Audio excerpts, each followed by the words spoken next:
Okay, good morning, good afternoon, and good evening to everyone joining us from around the world. I'm very pleased to welcome you to this Women for IFSO webinar, which is also dedicated for men, and I'm delighted to moderate today's session. The topic we will discuss today is integrating new techniques into your practice from learning to implementation and growth. This is a highly relevant subject as innovation is moving fast and integrating new technologies safely and effectively into our daily practice is a real challenge for all of us. I'm very happy to introduce our two speakers.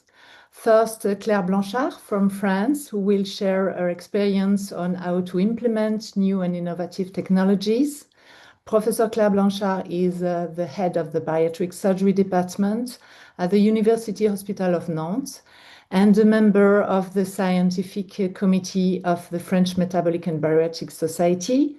She is also involved in the National Hospital Clinical Research Program, supporting clinical research and innovation in new technologies. Our second speaker is Christine Renfielding, who will focus on ensuring quality and sustainable growth when adopting new techniques. Christine Renfielding is professor of surgery at NYU School of Medicine and chief of the Division of Bariatric Surgery. She is also the founder of the NYU Langone Weight Management Program. As an internationally recognized leader in bariatric surgery, she has published over 100 scientific articles. She serves on the editorial boards of Obesity Surgery, Sword, and Bariatric Times. Notably, she spearheaded the creation of 11 new CPT codes, expanding access to bariatric surgery in the United States. We take great pride in having Christine with us today. We are also fortunate to have an outstanding panel joining us. Dr. Asma Al-Rashed is a metabolic bariatric surgeon, currently practices in Kuwait. She is widely recognized for her leadership in advancing quality of care in obesity and metabolic surgery. She founded several regional and international networks supporting women surgeons across Kuwait, the Gulf, and the MENA region. Professor Wendy Brown is a leading figure in metabolic bariatric surgery worldwide. She is head of the Department of Surgery at Monash University in Melbourne, Australia, and she's deeply committed to quality improvement and outcomes research. She is the director of the Australia-New Zealand Bariatric Surgery Registry, the chair of the IFSO Global Registry, the past president of Obesity Surgery Society of Australia and New Zealand, and past president of the IFSO Scientific Committee. She is a strong advocate for women in surgery through her active involvement in Women for IFSO, and we are honored to have her with us today. And finally, Dr. Dai Rodriguez, who is an expert in metabolic and bariatric surgery at Core Medical and Surgery Center in Tijuana, Mexico. She is the academic coordinator of Bariatric and Metabolic Surgical Fellowship of IFSO, Latin American chapter, and vice chair of the IFSO Educational Committee. They will both enrich the discussion with their diverse perspectives. Please note that the webinar is well recorded and will be available afterwards on the IFSO Virtual Academy, on the IFSO website, and also on the IFSO YouTube channel. During the presentation, you are very welcome to submit your questions using the chat box. We will address your questions and have a discussion after the lectures. So let me invite our first speaker to begin. Claire Blanchard, it's your turn. Ladies and gentlemen, I would like to sincerely thank the organizing committee and Dr. Marie-Cécile Blanchet for the invitation. My name is Claire Blanchard, and I am a professor of digestive surgery at the University Hospital of Nantes in France. Today, I will talk to you how to implement new and innovative technology.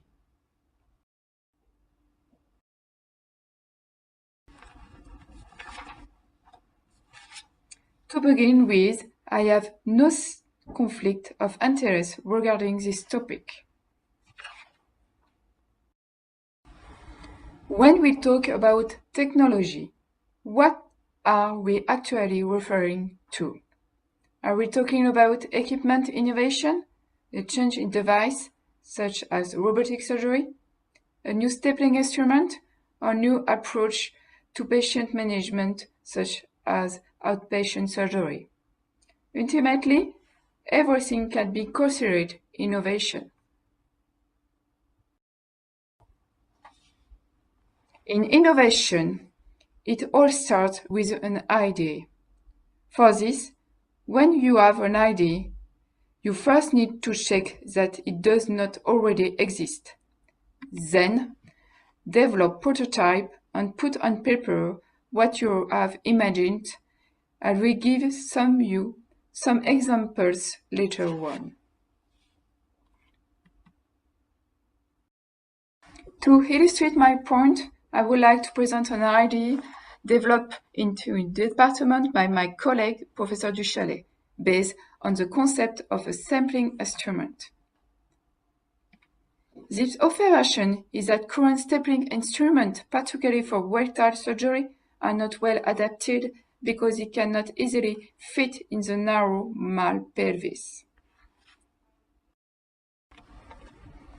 To do so, it is important to attend meetings, not necessarily only within your own specialty, in order to find new ideas and meet different people.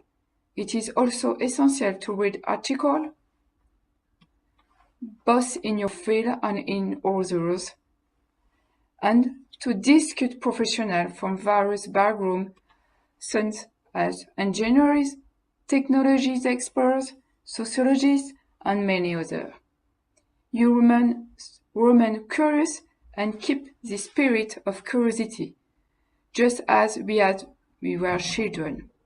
We should engage with a wide variety of people and ultimately trust the younger generation who bring new ideas. Your students challenge us, question us, and help us avoid becoming complacent. Finally, in order to implement new technology, we need collaboration with industry partners who develop innovative concepts.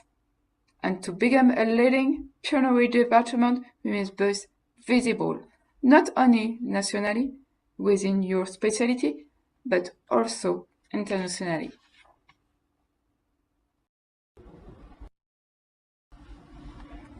We are fortunate in Nantes to be supported by an innovation unit which helps connect us with the Central School of Engineering. This institution has great expertise in research, particularly in industrial development. So, this collaboration, we met Mr. Damien Chablat, an engineer with whom we discussed this challenge and this specific issue. Thanks to 3D reconstruction for MRI scans, master project involving our surgical residents and engineering students, we were able to develop a prototype of the surgical instrument better adapted to the malpelvis. A prototype was successfully created. Today, 6 articles have been published and the instrument is currently undergoing industrial development through partnership with industry. This example illustrates the very close relationships that we must build with industrial partners and engineers. They are able to translate your ideas and medical challenge, understand your needs, and ultimately develop the most suitable equipment and innovative concepts.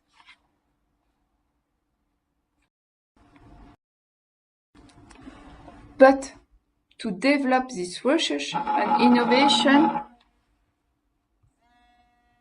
funding can come from various sources. Academic funding. In France, we are fortunate to have hospital research protocols, as well as industrial funding through startups, innovation fund, crowdfunding, or universities. We also know guidance and support for professionals whose job is to assist us and explain the necessary procedure. In France, for example, we have INSERM to provide this kind of support.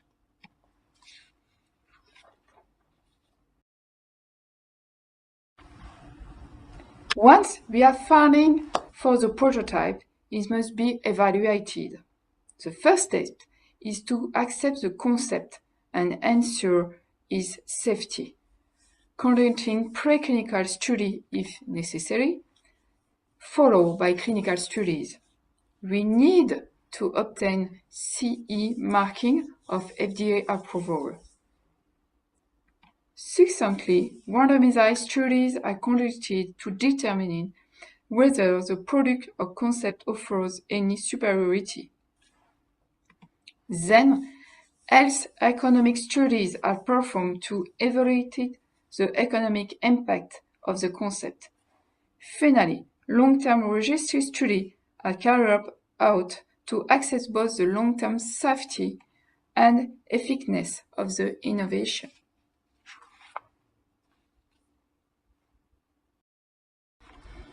I can give you another example of a concept we developed at the university hospital with my colleague.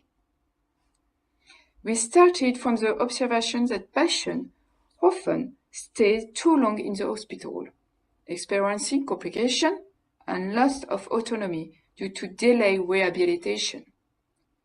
We asked yourself whether it was possible not just to consider outpatient care, but to enable a safe and early return home.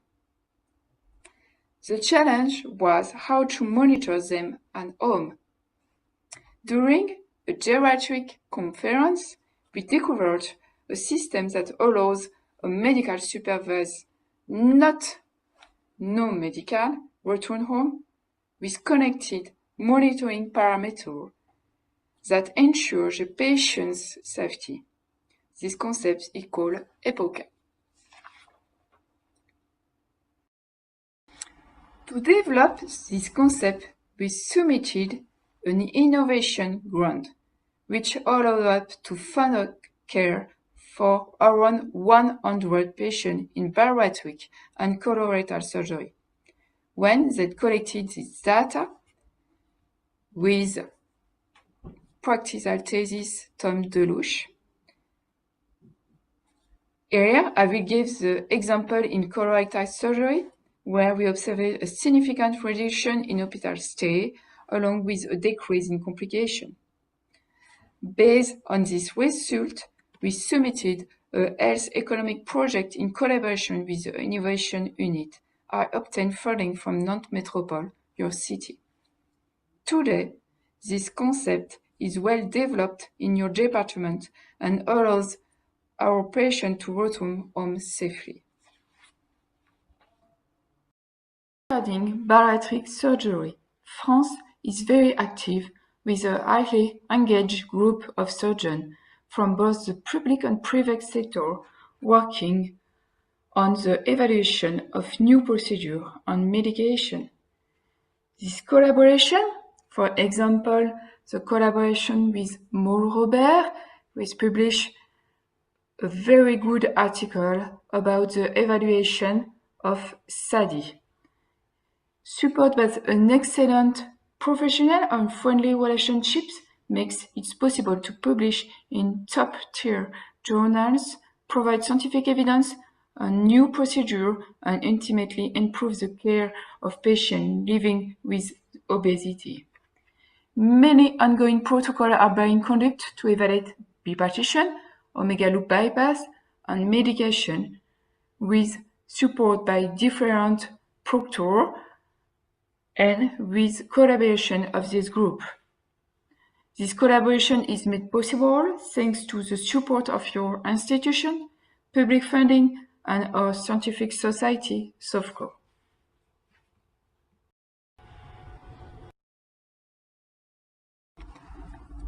Of course, there are obstacles. Complex administration, procedure, resistance regarding funding, difficulties in securing support from industry, and the challenge of developing and financing concepts that carry financial risk. Above all, I can be exhausting, and this is not your primary profession, and the administrative complexity can be draining. But, nevertheless, developing concept and pursuing innovation is an incredible, rewarding experience. It constantly challenges us, and it provides true professional, intellectual, and personal enrichment through collaboration with people from such diverse backgrounds.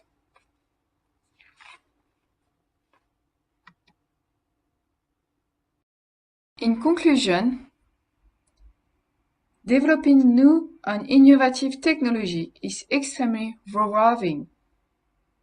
It allows us to meet a wide variety of people, generate ideas, and cultivate curiosity about innovation and technology.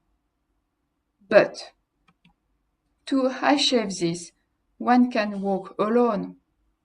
It is essential to build a strong team, have proper support, seek funding, and ultimately conduct studies to evaluate the concept, its safety, and its benefits.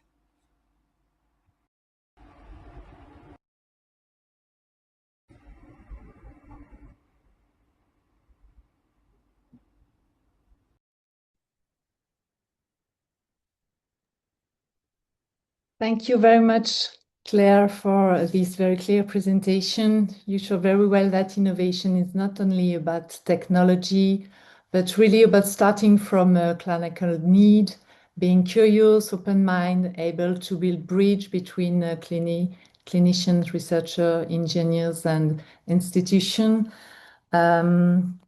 We have one question for the box. From the box, how to be sure that your idea is not already enunciated by someone before? What is your answer, Claire, about that? Thanks, Marie-Cécile. So first, I'm going to clinical trial to seek if you have the ID, but when you are a study, you must enregistre this ID in clinical trial, so you can see in this data, or in PubMed or Google Scholar to show if you are article about that.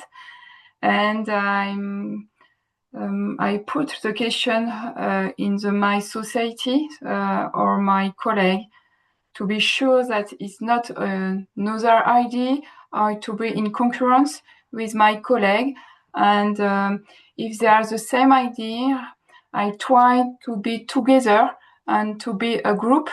In France, we try to be together for the study and to have different leaders about bipartition, Omega or other, to not just one leader, but a group, and with all people participate.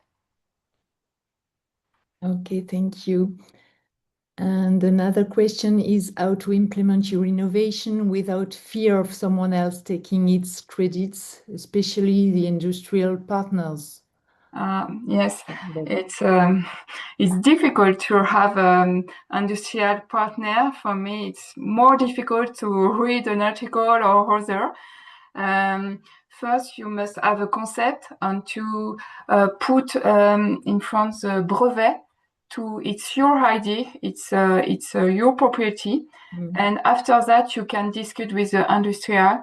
So and it's important to be visible in national, international, to know the different industrial, to try to discuss with them. And if it's difficult, I call my different colleagues if you have a contact or to help me and to have more money with industrial.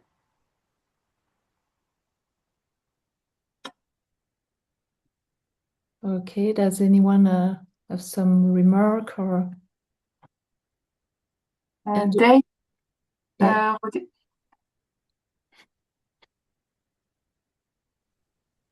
Claire, do you have like a program with your fellows to motivate them to start these implementations and be lead in these implementations of innovative technology, like a mentorship for your fellows or your new colleagues?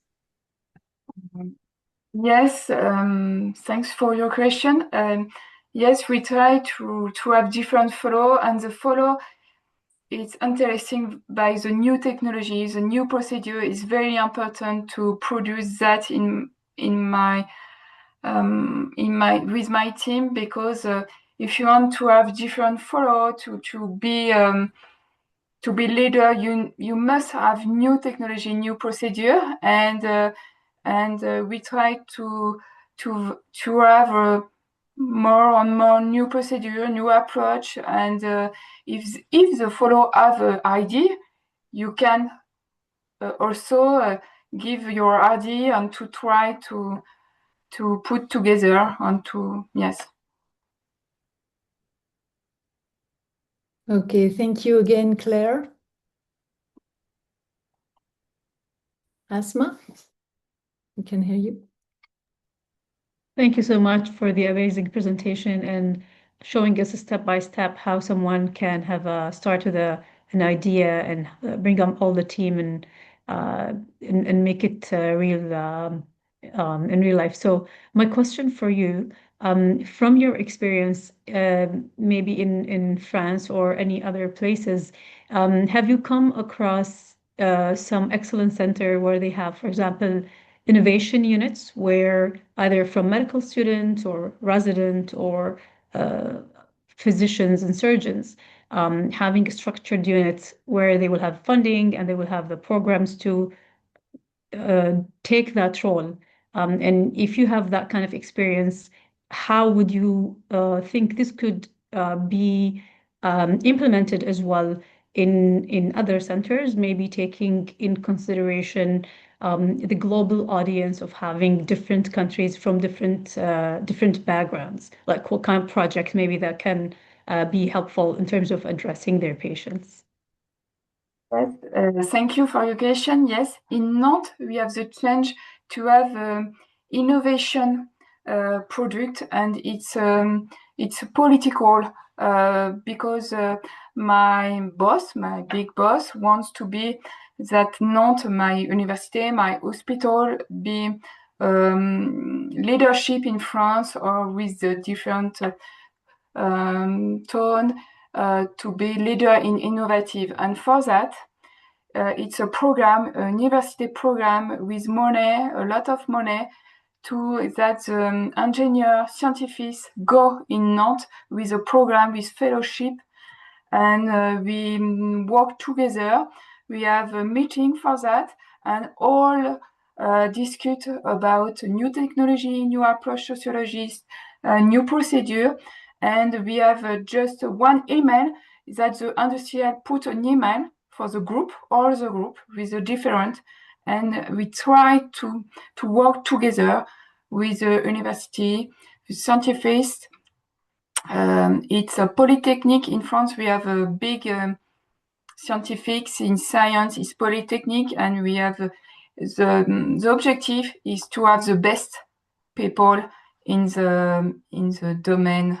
It's a sociologist, engineer, and medical, and it's a very important. And we have many fellow in different yes, and with money, and it's very important. So if you want to have that, it's important that in political, your boss, it's first step is very, very important. Alone it's impossible to do that for me. But in the group and with money and politics, it's very, yes, it's more easy. It's a really political willing, yeah. Wendy? I think you make a good point about, having a group together and having the resources, but, getting money is often very difficult. And I really congratulate you on your success for getting money from your Department of Innovation and from other channels.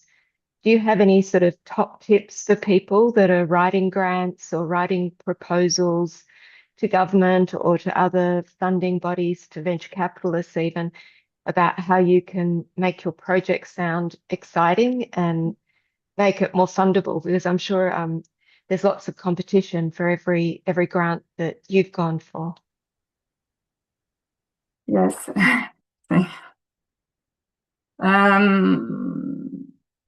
Yes, I don't exactly understand. It's for to put the same example, or it's not. It's for to have idea to take that. I don't. You can just. Can you repeat this question? So when you write a proposal to get funding, how do you Yes. make your proposal stand out because you've been very successful? Yes, thank you. You have a unit for that. So when I read a protocol or I read an innovation or other, I have a lot of statistics in my unit or in my university, and it can help for all the project. And it's not just one, it's not the leader, it's all the people, it's for all.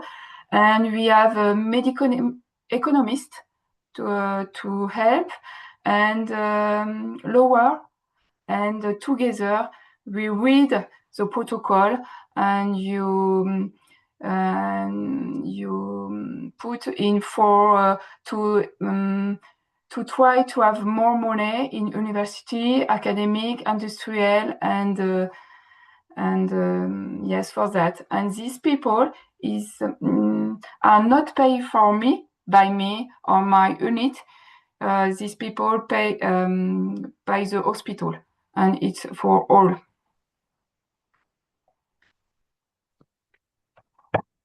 Okay, thank you again, Claire. So we can move on the next presentation by Professor Christine Renfielding. We are delighted to have you with us. Please go ahead. Good morning, good afternoon, and good evening to all of you. It is truly a pleasure to be part of today's webinar with this esteemed group of accomplished women. I'll be talking to you today about how to ensure quality and growth of new techniques in your practice. These are my disclosures. Innovation has had growth spurts. The 1980s, 90s, and 2000s was the evolution and revolution of laparoscopy, which was welcomed initially with hesitation and cynicism. But this has been the standard of care for bariatric surgery for decades. However, we have started to see another spurt of innovation over the past 10 years in the forms of robotic surgery, advanced endoscopy, magnetic devices, and medications. There are a lot of ideas and opportunities, but at the end of the day, quality must lead growth. There have been many ideas and inventions which did not provide quality medical care in the past. So we really need to remember that evidence-based data is what should drive adoption and growth if it is going to be in your practice. Why does innovation matter? Well, the problem of obesity and metabolic disease continues to grow worldwide, yet the utilization of bariatric surgery has not. In fact, it has decreased with the emergence of GLP-1 agonists, which in and of itself is a great advancement in obesity treatment. But even before these medications came on the scene, the adoption of surgery as a treatment option was minuscule in comparison to those who needed it. And we used to say it was less than 2%. Well, in fact, it's probably less than 1% or even 0.1% now. The primary reason is its invasive nature. And so any treatment option that is less invasive is attractive to patients. But with these new innovations comes a responsibility of safety, and now insurance companies, including the U.S. federal government, are considering the safety outcomes of institutions when considering payment amount for the operations or procedures performed. And finally, ensuring quality while growing new technologies is a way to make your practice more desirable to patients as compared to other practices in your area, so it gives you a competitive edge. As already mentioned, we are experiencing a growth in new technologies. There are now several robotic platforms available in the world, the US still having only one, being the Da Vinci robot by Intuitive. All the robotic platforms are offering a more integrated data system, which allows for utilization of AI to improve safety and efficiency. Endoscopic therapies have been slower to evolve, but continue to play a role, certainly in the management of surgical complications and weight recurrence. In the US, the endoscopic sleeve gastroplasty has just received approval for insurance reimbursement, and we expect the utilization of this treatment option to rise quickly. Magnetic devices are now the most revolutionary advancement in anastomotic technique since the stapler, and have great potential to revolutionize outcomes in terms of complications, such as leaks, bleeding, and strictures. And finally, hybrid and multimodality pathways are now being embraced as an approach to the chronic nature of obesity, providing an opportunity for a more tailored approach to metabolic care. So let's start with robotics. In addition to providing improved visualization and ergonomics, robotic technology can improve safety by reducing the variability between surgeons. We have seen this in our own practice of 4 surgeons at NYU who are of varying years of experience. The robotic platform provides performance analysis for each surgeon, allowing for self-reflection and correction in areas of concern.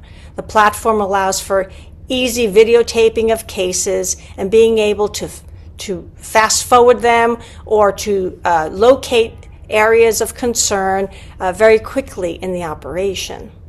In addition, there is an ability for AI performance analysis for specific areas of an operation. For example, one can study the correlation between the angulation of the stapler during the creation of thousands of sleeve gastrectomies and perhaps provide some correlation with leak rate. However, there has to be quality control of the use of the robot, which means having training pathways and credentialing pathways. Otherwise, complications and poor outcomes will remove any institutional support for continuing with robotic use. When we talk about endoscopic therapies, they've been available for years and continue to evolve for both primary and revisional indications, but they have not experienced a high adoption rate due to their efficacy, as well as the failure of insurance companies, particularly in the United States, to recognize them as freestanding procedures, and therefore they will not pay for them. However, as I mentioned before, this year, the endoscopic sleeve gastroplasty has been given a CPT code by the American Medical Association, which means it will be covered by insurance companies. This will create a significant interest in the millions of obese patients who either do not qualify for surgery, do not have access to surgery, or are afraid of surgery. Magnetic technology has been applied to tools for retracting organs, such as the liver, and for creating anastomoses in both primary operations, such as Roux-en-Y gastric bypass, SADS, as well as in revisional operations, such as SASI and initial SADI. When you decide to adopt a new technology, the initial strategy to ensure quality is to complete all the required and recommended training. This starts with the vendor, who typically provides education through training workshops. Next would be a simulation lab to practice ex vivo. This may be supplemented with society-sponsored courses, which are usually offered just before the annual meeting. This year's IFSO meeting in Toronto will offer hands-on courses on endoscopic bariatric treatments, laparoscopic, and robotic techniques. This is usually followed by proctorship, when an expert surgeon comes to your operating room to oversee and help you apply the new technology in the operating room. Several opportunities exist to increase exposure to a variety of techniques and clinical situations which can be achieved through visiting fellowships both on a national and international basis, such as those that IFSO offers. And of course, there are global mentorship communities offered through IFSO and ASMBS, as well as social media. One example of ensuring quality through standardized training is in the robotics space. The robotic company provides basic training workshops for the surgeon in order to understand the basics of the robot. If you do not have dedicated robotic physician's assistants, it is a good idea to have those who are going to bedside assist you to also attend. There are also advanced training workshops that are offered that include experienced surgeons to show you how to perform more advanced operations, such as a gastric bypass. The robotic company provides console simulators with exercises for trainees to practice before actually being in the operating room, very similar to airline pilots. This then carries into the operating room, where if you have two consoles, the controls can be switched back and forth between the trainer and the trainee. In addition, the trainer can use pointers on the screen to direct the trainee. We use this systematic process for training seasoned surgeons as well as surgical resident trainees. With our residents specifically, we utilize a stepwise skill acquisition where they are allowed to perform specific parts of the operation before they are allowed to advance and do other parts of the operation. And this is most applicable to the sleeve gastrectomy. So for example, as a junior resident, they would first bedside assist. When they're proficient at that, they can then sit at the console and start taking down the greater curvature.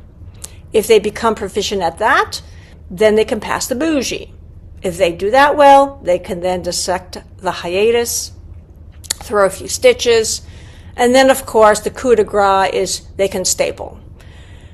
We encourage trainees to review their own videos because it's an effective way of them seeing what they did, how they did it, reflect, and learn from it, because it's sometimes very difficult to look at your own videos and see how you're doing. As well, the internet has provided us with a tremendous library of videos that we can learn from, and then we can compare and contrast on how our techniques compare to the other techniques.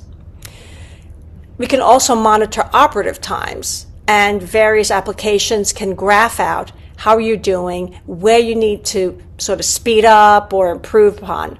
So there's a lot of great tools that the robotics platform can provide. When we adopt a new technology or technique, we cannot accomplish this successfully as an island. Surgery is a team sport, and therefore we must also educate and train our teammates. This includes the nursing staff, the anesthetists, the operating room technicians, the house staff, the administration, the central supply department, and maybe even the housekeeping staff.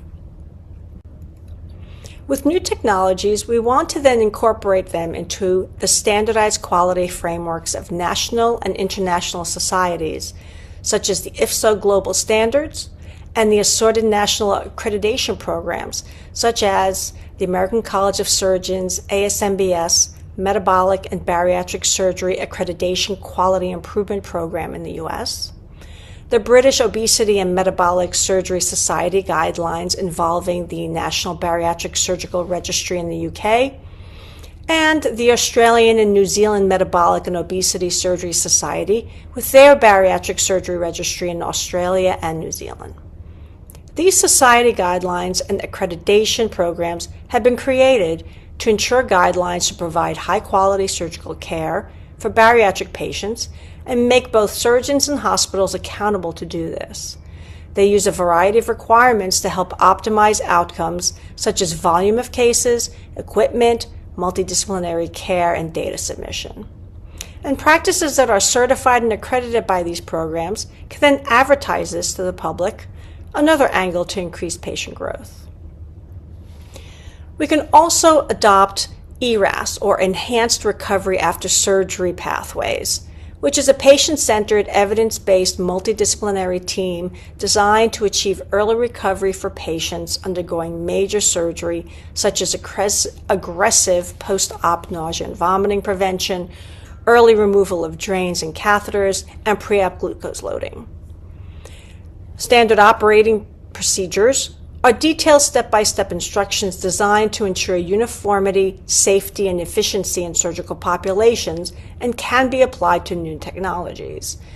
They reduce medical errors by up to 20% by defining standard practices for clinical workflows, preoperative, operative, and postoperative care, while also serving as crucial documentation for compliance.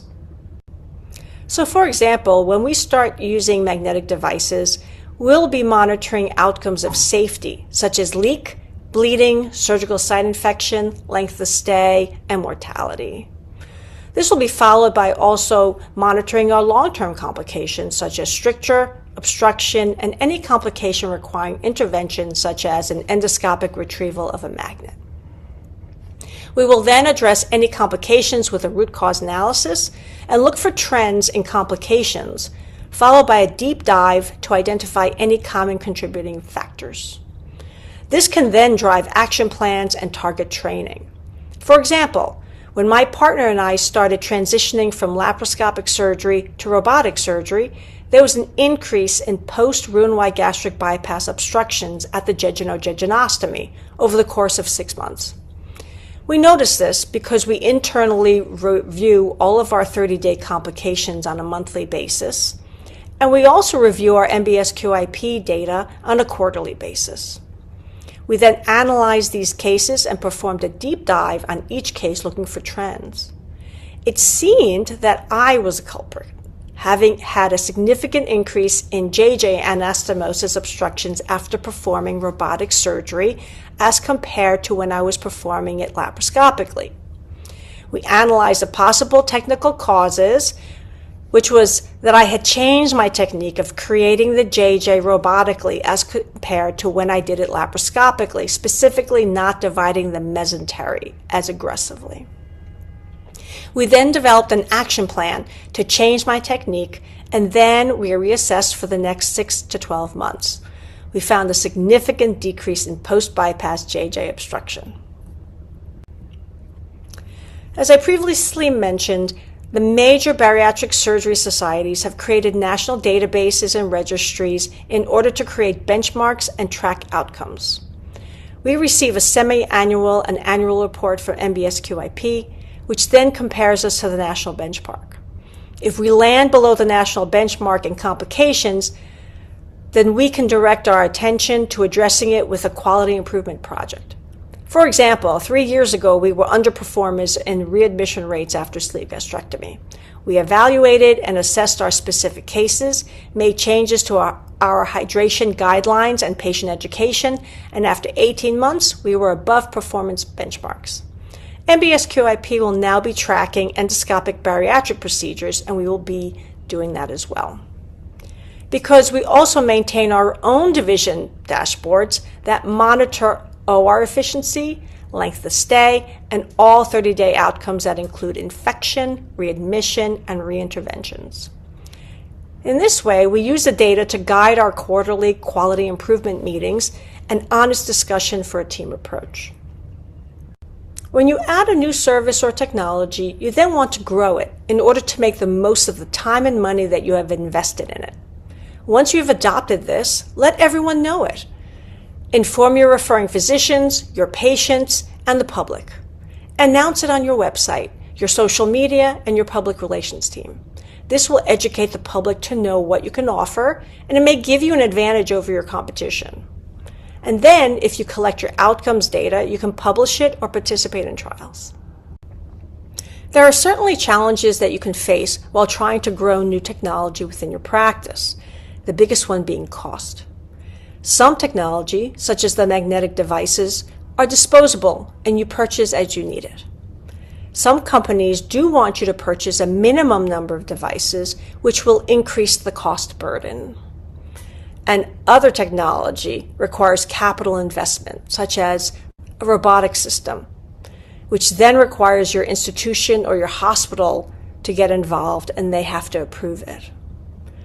You will then need to make an argument to justify why you want to acquire this new technology, and typically it will revolve around patient safety, time efficiency, cost reduction, or a completely new cutting-edge technology that does not even exist, so it doesn't need to replace anything.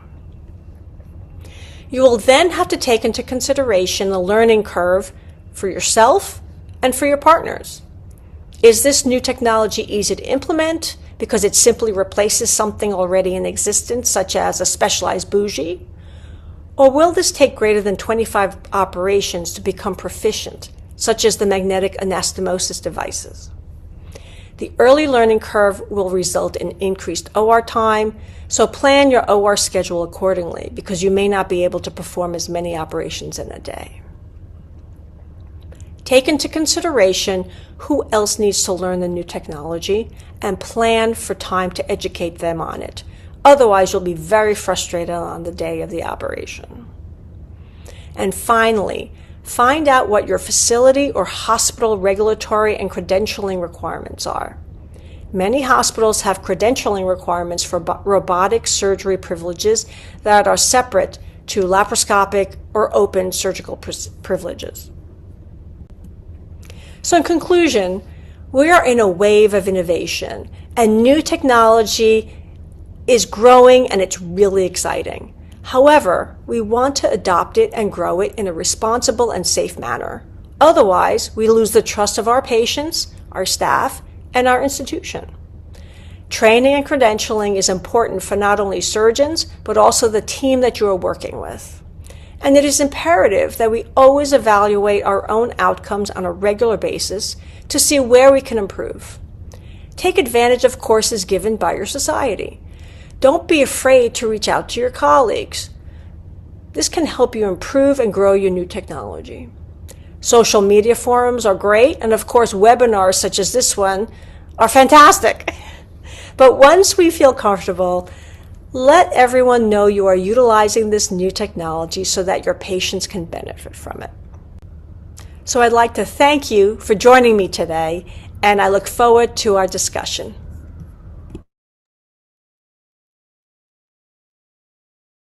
Thank you very much, Christine, for this excellent, very practical presentation. You highlight extremely well that adopting new techniques is not only about technical skill, but about maintaining quality, safety, consistency while practice grows.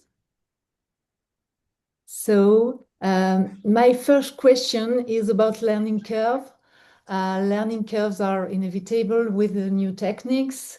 What indicators do you use to decide when a team or a surgeon is ready to move from a supervised practice to full autonomy? So I think, we have standardized recommendations.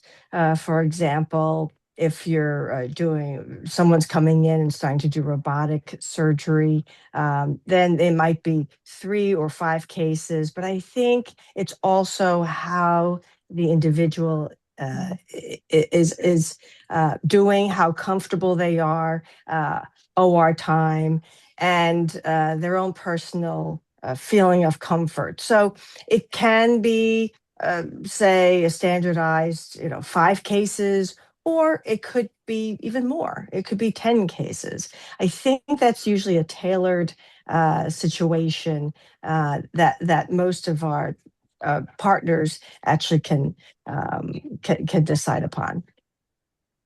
Okay. I agree with you. It depends on the team and on the surgeon, which is comfortable. And do you think that the reimbursement of endoscopic sleeve gastroplasty could lead to rapid expansion of this technique? And similar that we observed in the US with adjustable gastric banding after reimbursement was introduced? Absolutely. I think we are preparing for a very strong interest and increase in volume of procedures. So, in our institution, we have an advanced gastroenterologist who performs that. We do not do that procedure as surgeons. And so we are already have been preparing for him to have protocols and pathways that are consistent with ASMBS guidelines, but also our division guidelines, so that we're all on the same page. Okay, to improve the follow-up here. Wendy? Thanks very much, Marie-Cécile, and thanks so much, Chris. That was a terrific presentation. I'm just curious, you're at the forefront of a lot of new technologies, and you've been at the forefront of a lot of new procedures that have come in. When people come to you and say, hey, we've got this new gadget or this new technique or this new way of delivering care, how do you decide which ones you think are worth taking forward? Because I'm sure that you've presented some of the ones you have taken forward today, but there must be ones that have come to you and you've said, for whatever reason, I don't think this is something I want to be involved with. So can you just share a little bit about how you decide what you're going to invest your time in? Absolutely. So, there's a couple of factors. I'll give you an example right now that I'm dealing with. So, when we perform sleeve gastrectomies, we use the Fasigi bougie. I have no relationship with them, but I think it's a good product. It's not overly expensive. It does a variety of functions. And so now for the past several years, I've been approached by Endolumic to trial their Endolumic bougie. And for a long time, I had no interest because we had no safety issues with our present bougie, and the cost was going to be more expensive for the Endolumic. However, recently, there has been an issue where part of the Visigi bougie was involved in the staple line of a gastric bypass. And so it brings up the safety issue. And when it comes to patient safety, then I and the hospital, the institution, are very interested in obtaining any new technology that may replace it in order to increase patient safety. So after about 2 or 3 years, I am submitting an application to trial Endolumic in our institution. And that is the argument.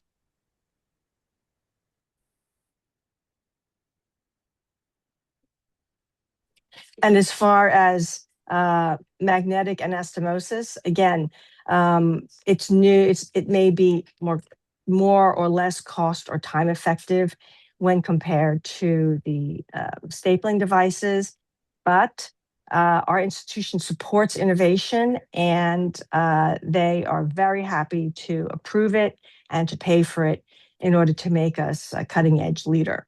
So it also depends on your institution. But I think, again, you have to have that balance of, is it going to improve patient safety? Is it going to improve cost or time efficiency? Or is it going to be an innovation? Okay, thank you. Asma? Thank you for your thorough presentation. You touched upon a lot of important points. My question would be in regarding to the quality assurance aspect of the talk.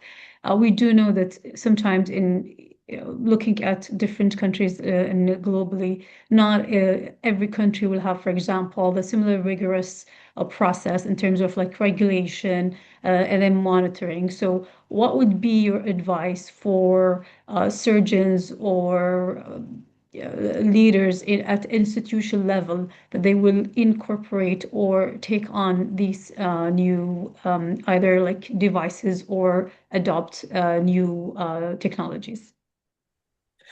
Well, I mean, if you don't have a regulatory sort of body, then I think you'll have to rely on what other nations or other registries are doing and showing. So you have to depend on other people's data, and then you trial it, and then it's very, very important to keep your own database about what the outcomes are.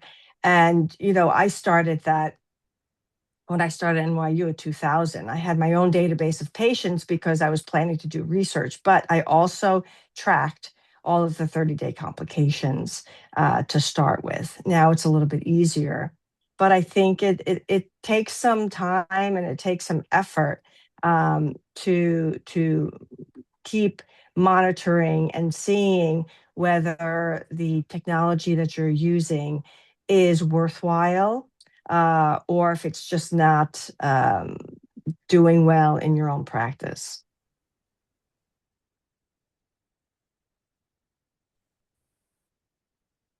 I think that's a really interesting thing because, like, when we try new drugs, for example, we know they've gone through phase 1, 2, and 3 clinical trials already, and then they come to us relatively tested. But a lot of surgical innovation starts as an idea, and then it gets into the hands of people who are innovators like you, Chris, or maybe you're the person that has the idea a lot of the times as well.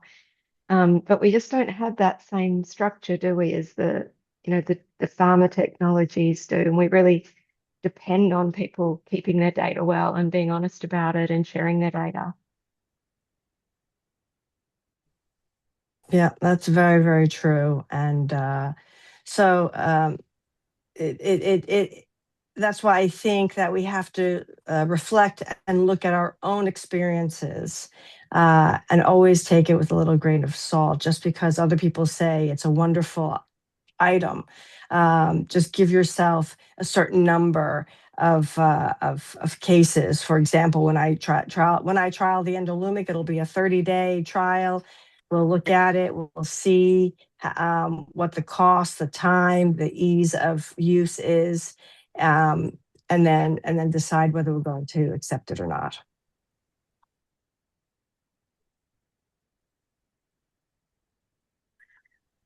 If I may add, I like 100% agree on what you're saying. And I think also, for example, in the region where we are in, having the databases are extremely important, and having, for example, IFSO registry before with all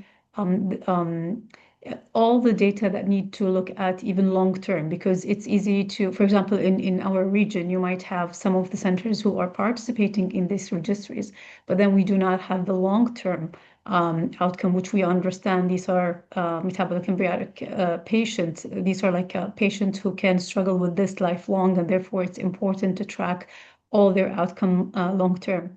And in terms of like how our patient population may differ from different parts of the country, we have from other parts of the globe, having prevalence, like high prevalence of diabetes, the type of tissue when we talk about operating on these patients. So I do echo what you're saying. It's very important to keep your own data as well, and then reflect and see your patient population respond to the implementation of the new technologies. Yeah, you're right. It's very important to continue to evaluate your results, and having a long-term follow-up is very important before conclude of the efficacy and safety of technique. So, are there many questions or comments? No, thank you so much, and Christine, an excellent presentation. I think I agree with all of you. It's very important to close gaps in the world.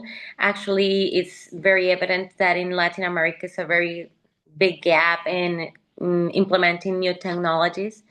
And I have a question for all of you. Thinking about the future, do you think that these innovations in bariatric surgery are going to come with new procedures, or more in improving safety and outcomes of the established techniques that we already have?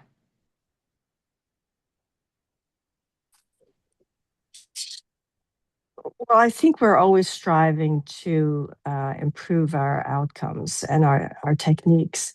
And I think we all understand what the major complications of existing techniques in surgery are. For example, any stapled anastomosis, we know there's a leak. And there is room to grow, which is what sparked my interest in aggressively getting the magnetic devices approved in our institution. That was an easy sell.